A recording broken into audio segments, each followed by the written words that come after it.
Yeah. Damn, son, where'd you find this? Shouldn't be doing this, but I want to.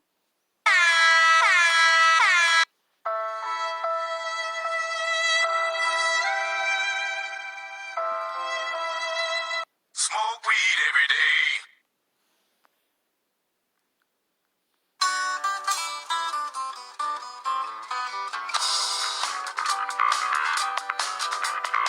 He needs some milk. Headshot. Ha! Gay! Deja vu. I just been in this place before. Higher. Gotta go fast. Gotta go fast. Gotta go faster, faster, faster, faster, faster.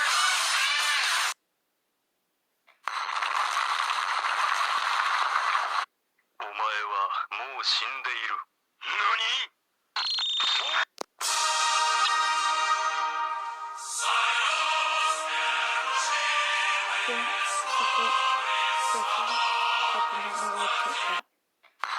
Oh, hi, Mark. Hey, Vsauce. Michael here. Bezos. The thing goes grrrr. Skibby keep pop pop. The thing goes grrrr.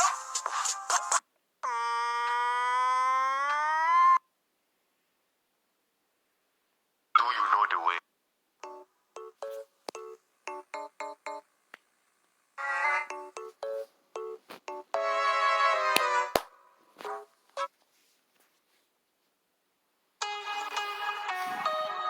The one app I would never download.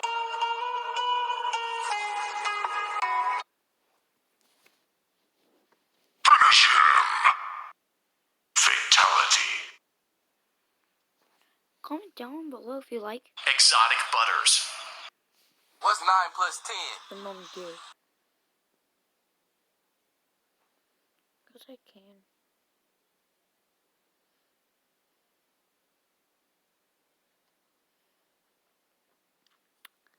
Don't judge me.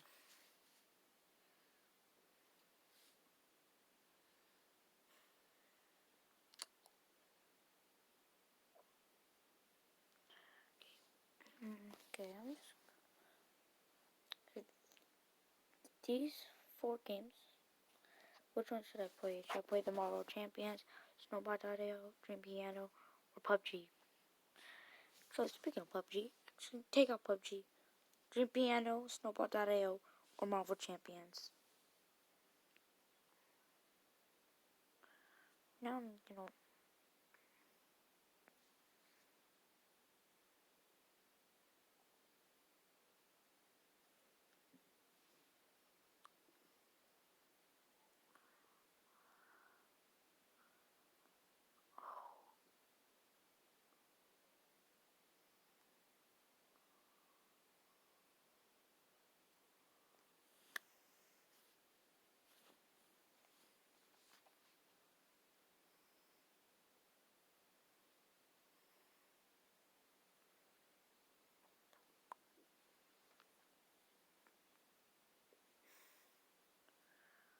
Okay. That's just weird. This is all my search.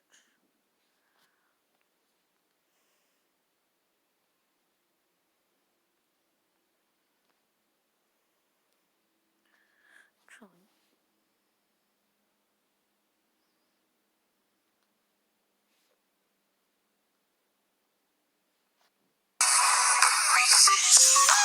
What's that there, that Bex, that mush? The unique taste so creamy with a crunch. PB and C is what I'm thinking of, and it only could be found in my Reese's Puffs. Peanut butter chocolate, great when separate, but when they combine, they make the morning time epic. Morning time epic, morning time epic. R-double-E-S-E-S. It's the perfect combination of peanut butter and chocolatey flavors. Reese's Puff cereal, part of a complete breakfast. P to the U double Reese's Puffs. comment down.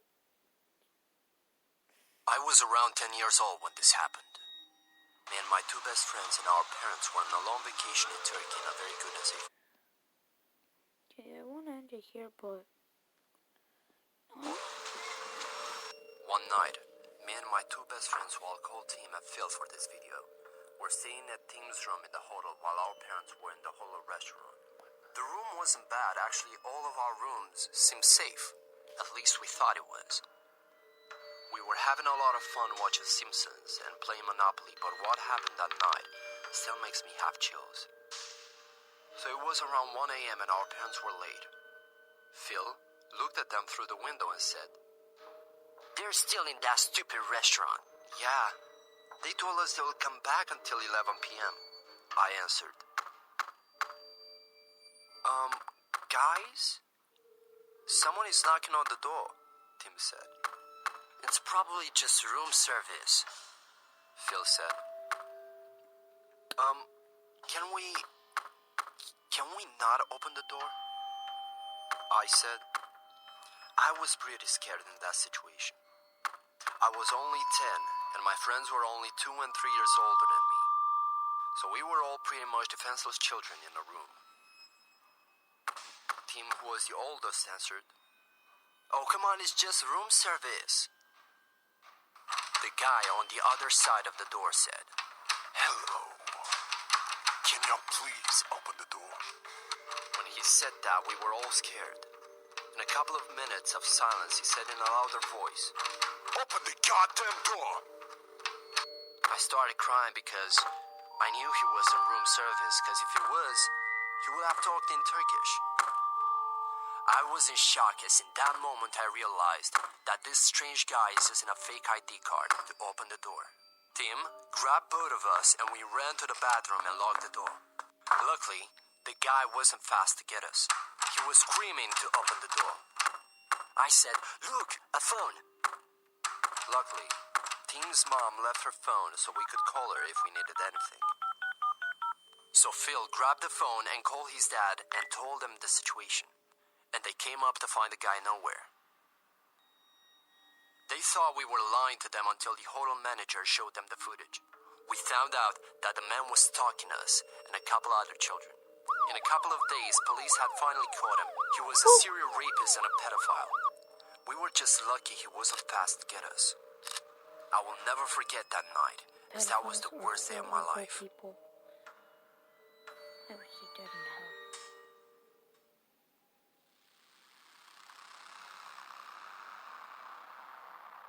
Yeah, When I was 15, my mother went out shopping and left me in charge of the house. Daddy voice It though. was starting to get dark and I realized my little brother was nowhere to be found. I asked my sister if she knew where he was and she said he had gone to the park around the corner to kick his soccer ball around. I told her to watch the house while I was gone and ran off to the direction of the park. When I got there, I was surprised to find the park completely empty. I called out my brother's name, but there was no answer. I started to get worried, and all of a sudden I heard a faint muffled noise coming from my left. I turned just in time to see a tall figure disappearing behind a large fence. I sprinted as fast as I could. When I came around to the other side of the fence, I saw something that almost made me choke in horror. My little brother was being dragged down the alleyway by a tall man. I flew into a rage and tears of anger streamed down my face. I ran at him and he must have heard me coming because he turned around to face me and he dropped my younger brother. The tall man tried to grab me, but I was running at him so fast that when I slammed into him, it knocked him off his feet. He swore and tried to get back up, but I just started stomping on his face. Without stopping to ask questions, I picked my brother up and ran as fast as I could back to our house. By this time, it was pitch black outside and my mother was home. She was frantic with worry, and when she saw the look on our face, she realized that something bad had happened. As I explained, my brother and I started crying, and my mom gave us both the biggest hug ever, and she cried with us. Eventually, the police were called, but this guy was never found.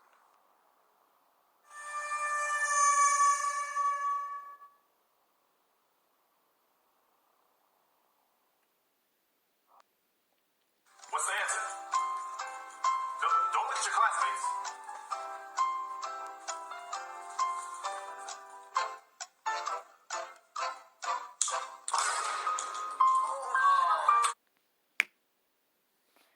This story takes place when I was a junior high school student.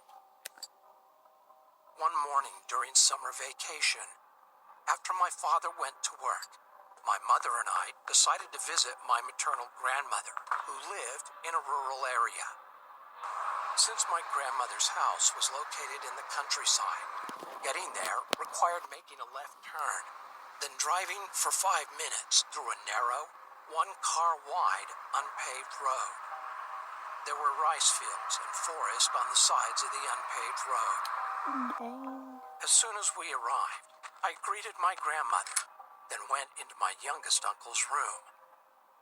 I used to like visiting my grandmother's house because my uncle was a huge gaming fan, and his computer was much better than mine at home. So once I confirmed my uncle was at work, I turned on his computer and started playing Doom 3, which used to be the most popular game once upon a time. After playing the game for about an hour or two, my uncle returned from work. Upon his arrival, my grandmother asked him to take her grocery shopping, since my mother, my aunt, and I were visiting her house. So at about 7 p.m., they all drove to town to do some grocery shopping. I was super excited and waved goodbye to them.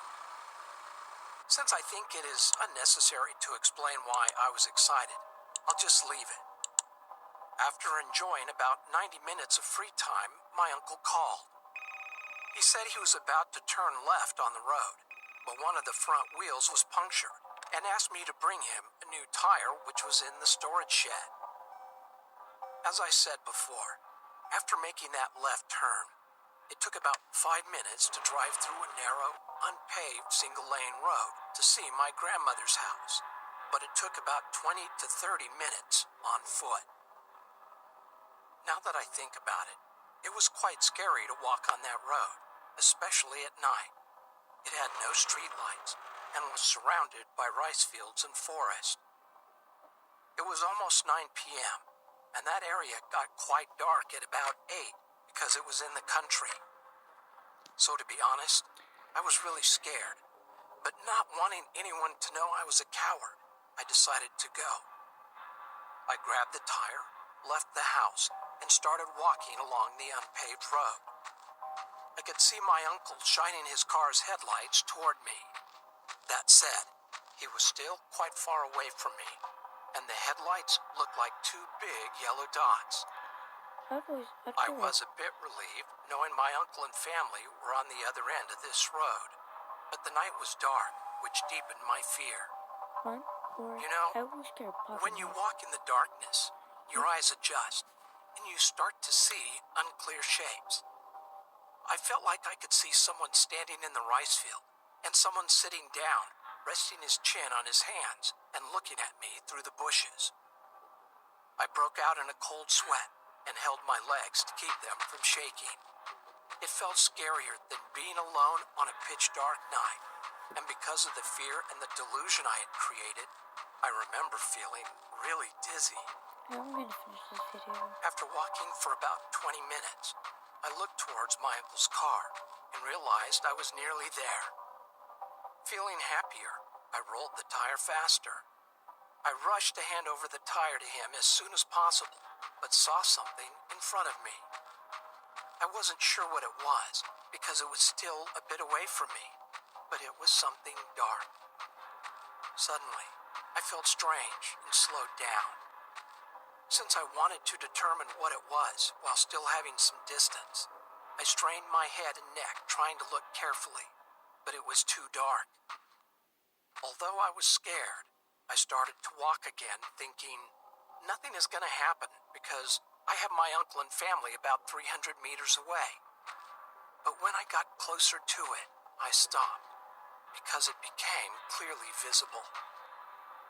It was an old woman squatting with her mouth open, looking at the rice fields. I could only see the side of her face, but my whole body shivered because her blank facial expression with her mouth open was now clearly visible in the darkness. Without realizing it, I walked really close to the old woman. For reasons I don't understand, walking by without saying anything seemed even scarier, so I started talking to her. With a frightened voice, I asked, "Excuse me, what are you doing here at night?" But she did not respond and kept looking at the rice field.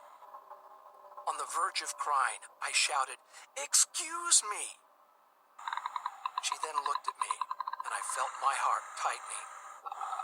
Even though it was dark, I could clearly see she had permed white hair, and I could only see the white parts of her eyes. Run. The scariest thing were the huge wrinkles and stains covering her face and her wide-open mouth. I felt strange, like I was going crazy while looking at her. I had eye contact, but was looking down while she was looking up at me. After a few moments of eye contact, she turned her body toward me. Oh my gosh, I thought she was sitting down, but realized she had no lower body. She only had a torso and head which was supported from the ground with 2 arms. A flood of thoughts crossed my mind, Run. but I remember thinking, there is Satan right in front of me. I felt like she was going to run into me with her 2 arms if I didn't move, so I grabbed the tire in my arms and sprinted with my eyes closed tightly. Without remembering how long I'd been running, I suddenly felt relieved. It was the next morning, and I was in my grandmother's room. When I asked my mother what happened, she said she was waiting for me in the car and saw me sprinting with my head down, holding the tire in my arms, and suddenly fell off the road, causing my family to come out of the car in shock. After listening to my mother, I told her and my other family members what I went through. Thinking I had suffered a heat stroke, that evening my grandmother made me chicken soup. My uncle told me to stop playing horror games and wouldn't let me play Doom 3 anymore. From then on, I could only play a Star Wars racing game while staying at my grandmother's house. I still believe it was not a ghost that I saw that day. It was just an illusion caused by my mental weakness.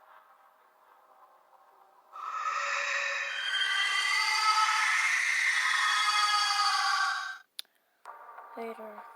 Next video.